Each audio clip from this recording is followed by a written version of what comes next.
Introducing the reigning, defending, Inside Fighting host, Robby Sid Clark. Good to see you. Thank you for doing this. Good to see you too, man, for sure, of course. So you went out to Italy. How's Italy been for you so far? It's been awesome, man. It's been awesome. This, you know, this virtual world, you know, Instagram and stuff, like sometimes makes you feel like almost like, you know, like people like even after the fight, people like there's so much hate in this fucking thing, you know. And then I come out here and everybody's showing me love. It's beautiful, to be honest. I've been having a blast since I got here.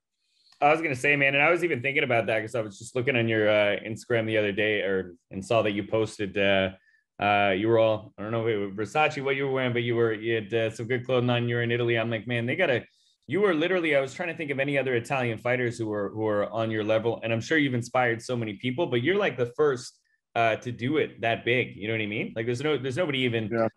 Notice, I'm sure there's a lot of good fighters there, and you would know them, but there's nobody doing it at your level right now, and at your age as well too. So. But I'll get right into it, man, because I got some things to build on there for the question. But thank you so much for taking the time. Welcome to Inside Fighting. Yeah, for sure, man. Of course. Thank you. So I wanted to say, you know, you posted a video within like 48 hours of the last fights here. Obviously an absolute machine, and you were back in training, which I thought was pretty cool because whether you see, you know, championship fights or not, most people are taking time off, you know, win or lose, just because they're like, you know, it's an exhausting experience. And so I wanted to get a gauge on what your mindset is right now after that. I mean, you had no serious injuries. I'm sure you're disappointed you lost the fight, but you didn't get rocked. It was competitive. And so how are you feeling, you know, a week and a half out now? It just shows, man, I'm past that, you know. Of course it's gonna hurt, you know. It hurt, like it's gonna piss me off for a while, but I'm already past that, you know. I'm back. I'm looking past that, you know. I'm right there, and I think I really feel like, you know, no matter what the media picture, but which I don't agree with it, but I really think that Saturday night, like 2 weeks ago, I realized I really am the best in the world, you know, and that just gave me a lot of confidence, and I'm right there, you know. I'm 27 and I'm right fucking there, you know. And I'm always, you know, I don't believe anybody's gonna beat me, and you know, and I think that like these fights gonna make me much better, you know. I think I learned a lot, even though I mean he didn't really.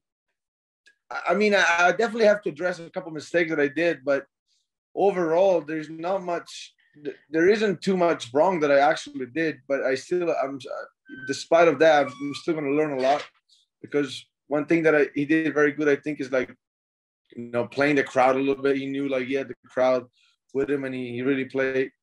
He really played it very well. And so, I mean, in general, like, was a really good learning experience, and it's past that. You know, I'm looking after that. You know, I'm gonna be ready to fight like mid-October, November, and then, you know, let's go. I mean, I'm gonna chase that title no matter what.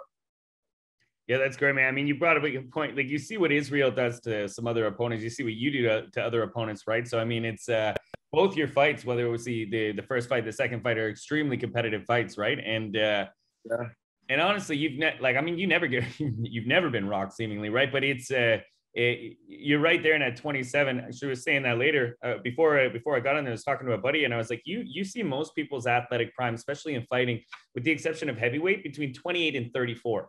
That seems to be the time there. And you're 27. You've still not even hit that. In Israel, like, you know, maybe partial media, but truthfully, if you look at the outsider and people's perspective, they're looking at him as like one of the best in the UFC right now, pound for pound, and happen. And a lot of that he is good at playing the media and stuff like that. But it just shows you again the level that you're at. Now, you kind of answered my next questions. Like I said, you're staying active right now. So you said you're looking to get back October, November. I know that you called out Paulo Costa. I wasn't sure if that was for any reason, or if there's anybody else you'd be interested in fighting then, or you're looking at.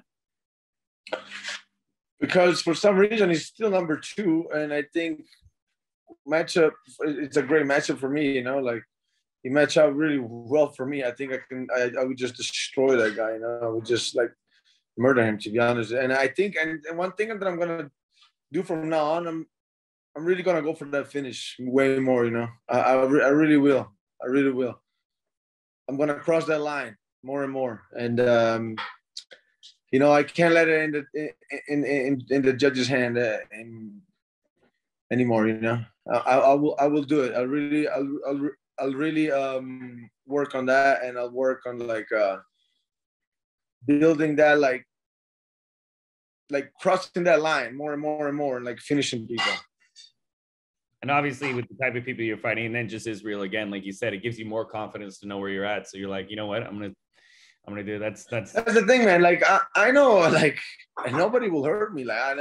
Nobody ever hurt me. Like nobody can hurt me in a sense, you know. Like never really does. Nobody ever does. So I just have to cross that line because I know I can, and I will. You know, it's because I can take that risk. Because I calculate the risk, man. Like if anybody's gonna get hurt, it's gonna be my opponent. It's not gonna be me. You know, I know if it comes down to take damage and to take beating, if I have to, you know, I can take a lot. Yeah. Now, do you like obviously you one of the things I love about you is you've been so focused. Like you came into the UFC at 22, and although you had some experience before, you've been on, like you're always on, right? And that's a cool thing to see about an athlete. And one of the reasons you've been so successful at such a young age. Are you also a fan of the sport? Like, are you interested in the obviously you'll be watching the Whittaker Adesanya fight, but do you watch it as a student and a fan as well too? And what are your takes on that fight if the rematch happens there as well too? Do you think there's other guys out there who can beat him at middleweight, or you're definitely the only guy you see beating him right now? No, I'll definitely watch it because it's going to be a very interesting fight. You know, I want to see. I think Whittaker is improved. And I think, but I don't know how much, you know, he's improved. And so it's going to be it's going to be good to see him against Israel and to see how much he has improved. And, you know, I really think Whittaker in the first fight, he underperformed against Israel. So if this time he shows up the proper way and perform, and perform the way he should perform, counting the fact that he also has improved, he can do good, you know. But we'll see, because Israel is tricky, you know. He's tricky, you know. He knows how to play MMA, you know. So no, I'm definitely gonna watch that, and I'm right there, like I said, you know. I'm 1 or 2 fights away from another title shot, and I'm not gonna go anywhere. If anything, you know. I'm gonna be everybody's nightmare, you know. Like you can't stop somebody that keeps coming. So I'm gonna be that guy. Yeah, I'd be terrified if I had to, you know, prepare for a guy like you. But yeah, well, what speaking of that, what is the toughest fight? Because you said that, like I've been watching, you know, I've seen all your fights since you started in career, but even just watching some again, getting ready for this, I was like, man, you literally, I haven't seen you. Maybe I missed a clip, but I haven't seen you rock once in the UFC. Outside of the UFC, everything I could find, I can't see that either. And what was your toughest fight to date in the UFC? I think my toughest fight was definitely like, because so much went wrong even before the fight. And I showed up with like broken sternum, broken toes, and so everything was rough, even like leading up to the fight. And then I think the toughest fight that I had was with Omar Akhmedov, you know. But even there, you know, like he caught me with some crazy fucking overhands to the point after I think he broke his hand, even punching my head. And then I took over the third round and almost like finished him. But yeah, I think that was because I remember in the first round, he cracks me really, really good. And he doesn't drop me, but like, I've never been dropped in my life. So I don't know, to be honest, I've never been, you know. So even in sparring, I spar heavyweight, like I've never been dropped in my life. But, you know, he punched me hard, man. I remember like he punched me right behind the ear, like it was legal, like right at the end of the ear. And I was like, fuck, this hurt. And then 2 seconds after, like he passed me right exactly the same spot, and I'm like, motherfucker, like shit, right in the same spot. And he was kicking the inside leg pretty hard, and I remember like we both took a lot of damage in that fight. Yeah, I think that was my toughest fight. Yeah, I saw that. Actually, I just watched the clips of that, not the whole thing, but I saw at the end, and he looked. Well, like you said, you took over in the third round. He looked more defeated in you at the end, and he looked, I guess, yeah, because it was behind the ear. His face was pretty messed up afterwards. So, Yeah. But yeah, that was a draw. Yeah, close fight. But you had taken over. You needed 5 rounds for that one, but yeah. Yeah. So a couple questions. What is your walk around weight right now? Like, what do you typically walk around at? And then on fight night, what do you like to come in at on fight night? Yeah, so I'm normally like 215, 216, maybe, like sometimes like maybe like 217, but like actually no, actually never, no. Yeah, 215, 216, yeah.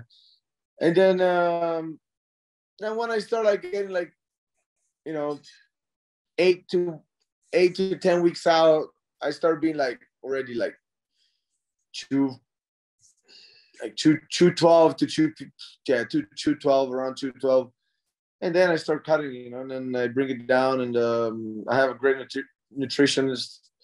And then, right, like around, even this time, we knew we had to do it 185. So we stayed pretty light and did like, I guess, around like 15 pounds of the week off, maybe a little bit less, 14.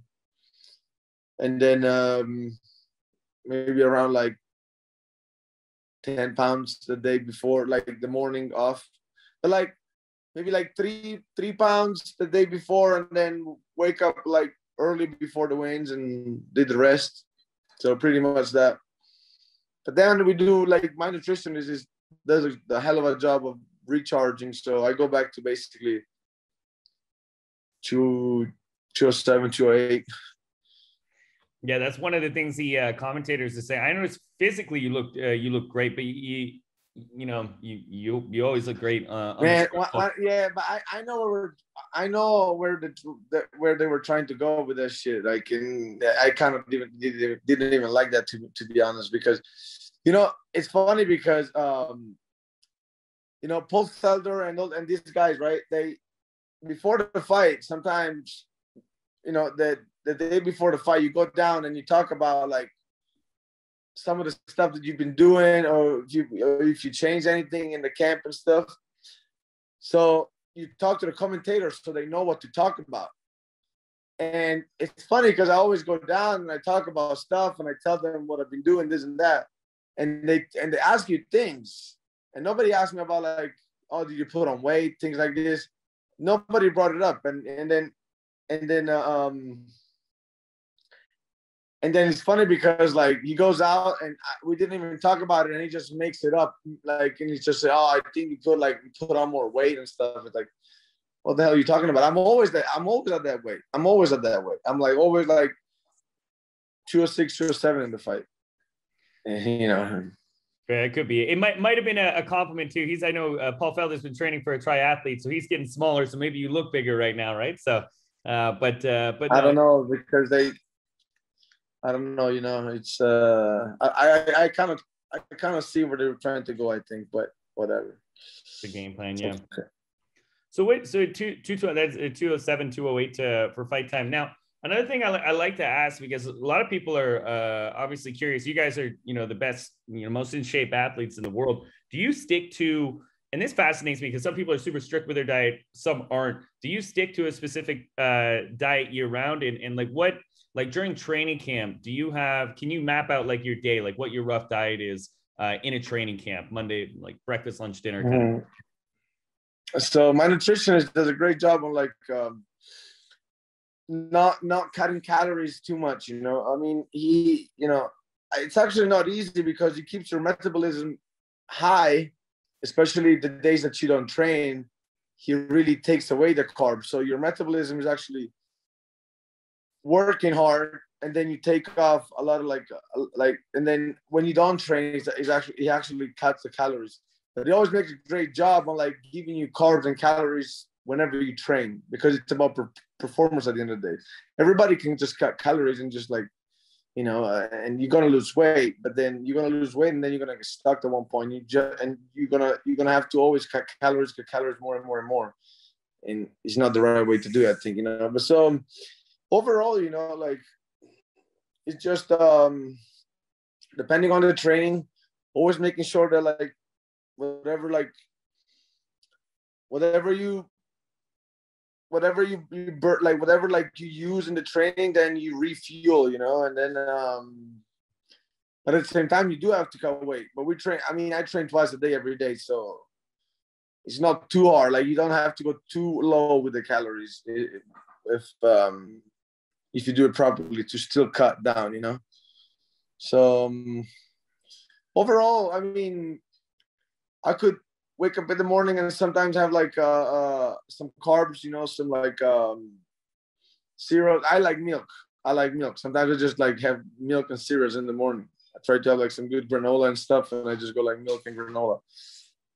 And maybe like, you know, and then I have a protein shake and stuff. And then after, sometimes I have pasta, you know. Most of the time I have like, depending with kind of protein, but let's say, you know, I have like a meal where like 70% is carbs, maybe like 60% is carbs, 30% is protein, and then maybe like 10% might be like fat, you know. But like if you have carbs, then I don't really have much fat. And that goes for like also for the second training after. And then normally when I have the day off, so Sunday most likely, and even on a Saturday, then let's say I have one training, and then in the afternoon I don't eat, like I don't train. Then the moment that I stop training, unless special reasons, particular reasons, then I probably won't have carbs, but I probably just will have like fat, and have like more like fat and protein, because, you know, I don't like, it's good to keep your body working on carbs whenever you train, but when you don't train, then it's okay to have just fat and work on like fat energy, you know, like the energy that you get from fats. But that's overall, you know, like anytime they ask me about specific things, like I always say, like, you know, just talk to my nutritionist, because you definitely know more. But he's great. His name is Matteo Capodaglio, and we've been working for like 10 years almost. No, maybe like 8. That's amazing. Yeah. You've been in the UFC now like six years, right? Since 2016, five, 6, going on 6 years. 5, yeah. Yeah. Now you just said it. My next question was going to be how often are you training a day, but you said twice a day. Do you mind? So do you split that up? Is it striking and then grappling? And are you twice a day, whether you're in training camp? I'm imagining you step it up, maybe the intensity during training camp, but I mean, you were training 48 hours after a title fight. So this seems like it's something year round, or do you sometimes taper down to once a day? Like how much lifting are you doing a week with that as well? Well, so look, I don't do camps. Like I don't really do camps. I train all year round. Like even now I'm here, and like, I mean, you know, I got back home and stuff, and like I took a week off, and I trained that day actually, and then I took like basically, you know, I slowed down. But even like for me to say a week off, it just means like I'm not gonna maybe like spar or stuff, but like I'm always gonna do like a training like I did there, or like I'm gonna do bike. I just came back from like a bike ride this morning. I went on a hike. You know, like at least I'll keep myself in shape. And then but this is actually unusual, because I had like back-to-back camp, and then I think it was smart for me to just take at least like 7 to 10 days off, you know. But normally if I don't have no injuries, like I'm back like 4 days after. I might slow down the pace, you know, and stuff, but I'm not gonna really stop completely. It's just like a lifestyle, man. Like if I stop training completely, like I don't feel good. So just get back pretty fast. But obviously, the difference on when I have camps and when I don't have camps is just like when I have a camp, then everything becomes more structured. You know, like they're more like it's more specific every time that I go into any training session. I know exactly what I'm going to work on, and I know exactly what I'm going to do, you know? Yeah, it's more about like purpose. Like the camp is actually more about purpose. And then, you know, like if I'm not in a training camp and overall I feel too tired, you know, I don't feel good for some kind of reason, or like, I feel like I should just, I'm always, in my mind, it's always like, since you're training, but you're not in a training camp, don't get too overtrained. So then when you start to get into a camp, like I always have to leave the bar, like I'm always fresh. Whenever I'm outside of the training camp, I'm like, you can train as much as you want, but you got to remain fresh, because at any moment you can start and jump into a training camp. You don't want to jump into a training camp being tired already. That's how I see it in terms of like camp, inside and outside camp. And then what was the other question? No, that was it. You gave it's good to hear you think that way, because I think that you're keeping the machine moving. And I think something with the younger athletes, especially when they hit a little bit of success, that's something that can get complacent. Like particularly if you're in, NHL, NFL, but you see it in fighting all the time as well too, during their off season, or they're not in training camp, they have some success and then they stop training, and then it eventually catches up with them because maybe their body's not reacting the same. And honestly, they're just not putting those reps, right? So it's good to hear you say that you're training year round, because the fighters that balloon up in weight and then just one time they try to come back down and they're just not the same, right? I think you get more longevity if you can stay away from being injured, training that way. It's actually like, it's crazy that every time you get into a camp, everything gets so specific, and like it's hard to improve. Like it's hard to improve in a sense. You're gonna improve, and you're gonna it's almost like you're gonna feel the improvement after the fight sometimes, but you're not gonna feel the improvement before the fight sometimes when you get into the training camp. So if you get into a training camp, if you just do training camps, like you jump to one training camp to another and you don't train in between, I feel like you really slow down the learning process, or actually you stop it at all. You just remain the same fighter overall. And so that's why, that's why I think, it's good to train all year round. But then in terms of like lifting and stuff, I have a great conditioning coach, a strength conditioning coach that actually is here with me. He came for the first time in Italy to visit and stuff. And lifting, like pure lifting, I basically don't even do pure lifting almost. It's all like plyometric, like depending on the period that we're in and how far we are at. We'll do strength at times, but we'll do strength maybe like in the beginning. But it's not, we don't do like lifting like deadlifts, squats, like bench press, stuff like that. But we'll train all kind of muscles, definitely, like legs and back and like abs and shoulders, arms. So yeah, so you were just built like a tank from the get-go. You get that. And now it's keeping and that also, like, strength is something that I always feel kind of strong, and I it's good to always work also on your strength, but I think working on other stuff is also good too, and that's what we do a lot of times. Yeah. So I gotta ask you, you're in Italy, man. So what is your favorite Italian dish that you would recommend? Oh man, there's so many. It's awesome, to be honest. But probably the one that I love the most is like the way that my mom cooks, like spezzatino is like it's like a way, like it's kind of like a stew you can do with all kind of beef, and then she does like polenta. We're known for like eating a lot of polenta. And then we have also another thing that we do up here it's called the Canederli. You know, they're like bowls of like it's like breadcrumbs, and like it actually like it was made back in the days for like when poor people had a lot of things and they didn't know how to cook it. They just put it together and like make these bowls and then cook it and then in the boil it basically. How do you call that thing where you boil like when you put the stock into the bowl? Poached or no, not yeah, something like that. Poached, yeah.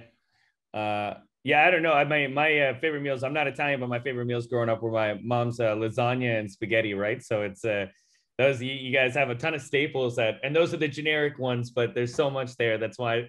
But hey, you know, like some things never gets old. Like today, I had like carbonara, and you know, it's awesome. You know, like even that, just spaghetti alla carbonara, that never gets old.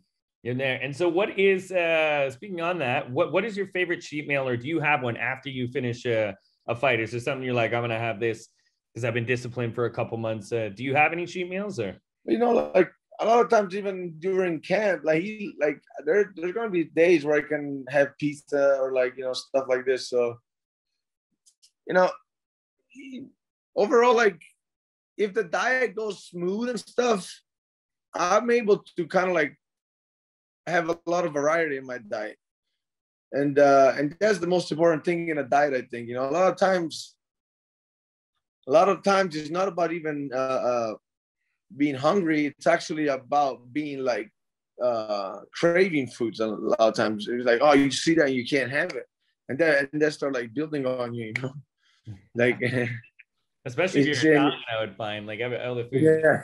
That's been the number one thing when I ask like a fighter, what is the cheat meal you have afterwards? They're like pizza.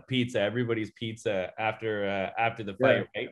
And maybe part of that's because you're training year round as well too. You're always kind of in shape, so you're you're able to do a little bit more during those, or eat a little bit more during those camps than some others maybe. Yeah, but to be honest, after a fight, I just didn't want to eat good. You know, I just want to like good restaurant and like they cook properly, and I'll see what I have, you know, but I don't have that food that I crave, but like that bad, you know. And I guess just to feed on the Italy, I got two more. A red wine that you would recommend, or is there no drinking in Vettori's diet at all? Well, I'll recommend. It's not like a super the most fancy wine, but like it's good. It's a wine that we make here exactly my like in my village, in my town, and it's called Teroldego. It's like a red wine. And it's made in Mezzo Corona, which is my town. So, you know, that is good. So maybe if Costa had that, he wouldn't have been hungover maybe for the fight instead. Yeah, right. Exactly. Yeah, that was a wild one.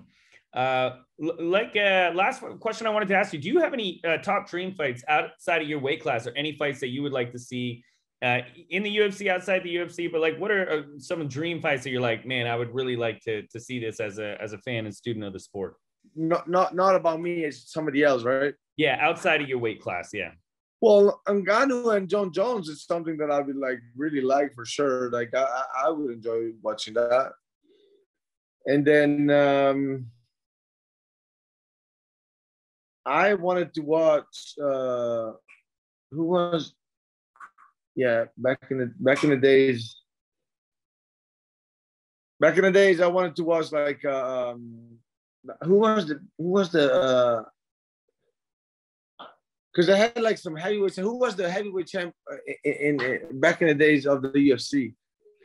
You Coleman. You had which era? No, Bas Rutten. Yeah, like the Fedor Emelianenko, because he never stepped around. He's never stepped over the UFC. And I used to remember. Yeah. But yeah. Now, but let me think about some others. Who's the heavyweight? My heavyweight. Something lightweight. Oh yeah, like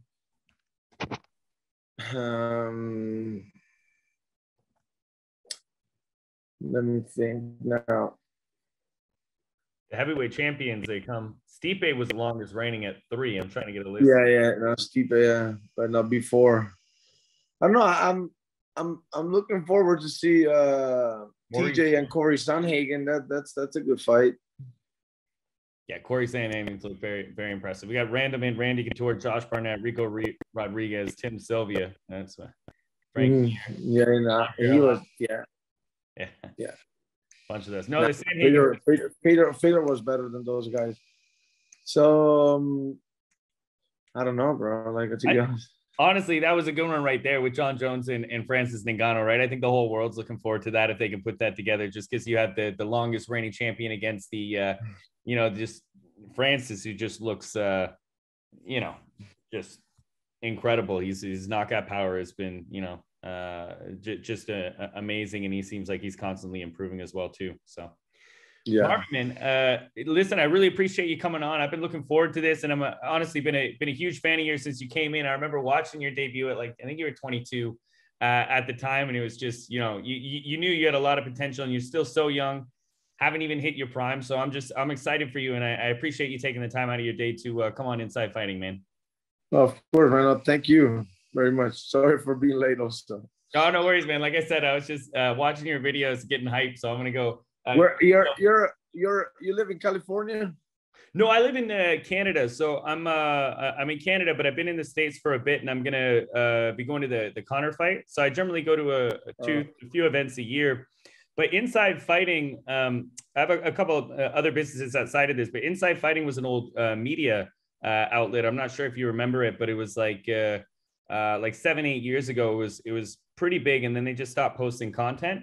So I picked up the domain 6 months ago, and then just a couple months ago started putting it together and then starting interviews. We just got a press pass on the UFC, so I'm gonna start something there. I don't know if we'll get anything for the Conor fight, but I'll be there regardless as a fan if not, right? So, but no, man, I'm looking forward to. Now we're kind of getting out of the pandemic now, so getting back to these fights and attending a lot more. So. I'll be at your next fight for sure. Again, as a fan or in media, so it'll be good to see, man. I'm excited for you. Thank you, man. Thank you. Awesome, man. Have a great day. Bye bye.